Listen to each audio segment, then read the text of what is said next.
হঠাৎ করেই তোলপাড় সারা দেশ। অন্তর্বর্তীকালীন সরকারের সাবেক উপদেষ্টা ডক্টর মুহাম্মদ ইউনুস কি আসলেই দেশ ছেড়ে পালানোর চেষ্টা করছিলেন?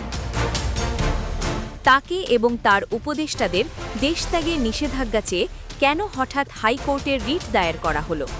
কি ঘটছে পর্দার আড়ালে? ক্ষমতার পট পরিবর্তন ও রাজনৈতিক অস্থিরতার মাঝেই নতুন করে আলোচনায় এসেছেন ডক্টর মুহাম্মদ ইউনুস। সম্প্রতি হাইকোর্টে তার এবং সাবেক উপদেষ্টা পরিষদের সদস্যদের দেশত্যাগে নিষেধাজ্ঞা চেয়ে জরুরি রিট আবেদন দায়ের করা হয়েছে।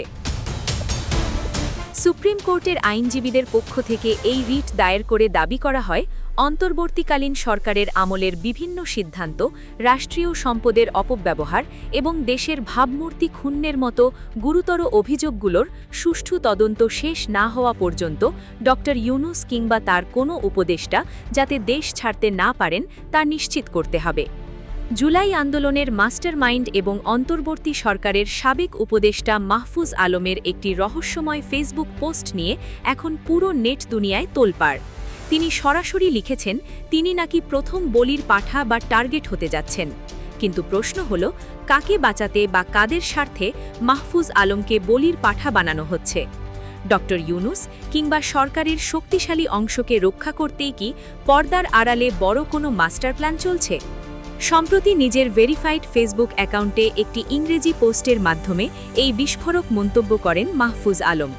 দেশ রূপান্তর সহ দেশের শীর্ষস্থানীয় গণমাধ্যমগুলো আমি প্রথম বলির পাঠা হতে পারি শিরোনামে এই রহস্যময় পোস্টটি নিয়ে খবর প্রকাশ করেছে। পোস্টে মাহফুজ অত্যন্ত সতর্ক বার্তা দিয়ে লিখেছেন, আমি প্রথম বলির পাঠা বা টার্গেট হতে পারি, কিন্তু শেষ নই। একে একে আপনাদের সবাইকে টার্গেট করা হবে এবং বৈধদের জায়গা দখল করবে কৃণকরা। অর্থাৎ যারা এতদিন আন্দোলনকারীদের নিয়ে খেলেছে তারা এবার নিজেদের স্বার্থে আসল নায়কদের সরিয়ে দেওয়ার পরিকল্পনা করছে। মাহফুজের এই পোস্টের পর রাজনৈতিক মহলের নানা সমীকরণ সামনে আসছে। তিনি কাদেরকে কৃণক বা পুতুল নাচের কারিগর বলছেন? এই শক্তিশালী পক্ষটি আসলে কারা? তারা কি অন্তর্বর্তী সরকারের ভেতরেই আছে, নাকি কোনো তৃতীয় পক্ষ বা আন্তর্জাতিক শক্তি ডক্টর ইউনুসকে পাশ কাটিয়ে কোনো চাল চালছে? মাহফুজ আলম জুলাই আন্দোলনের অন্যতম প্রধান পরিকল্পনাকারী হওয়ায় তিনি অনেক গুরুত্বপূর্ণ ঘটনার সাক্ষী। সেই সত্যগুলো যেন কখনো সামনে না আসে, সেজন্যই কি তাকে থামানোর চেষ্টা চলছে? তিনি তার পোস্টে সব ধরনের ভ্রাতৃঘাতী সংঘাত এড়িয়ে সর্বোচ্চ ঐক্যের ডাক দিয়েছেন। এর মানে কি জুলাই আন্দোলনের যোদ্ধাদের ভেতরে বড় কোনো ফাটল বা বিভেদ দেখা দিয়েছে, যা নিয়ে তিনি নিজেই এখন শঙ্কিত? সাধারণ মানুষ হিসেবে এই রহস্যময় সমীকরণ আমাদের সত্যিই ভাবিয়ে তুলছে।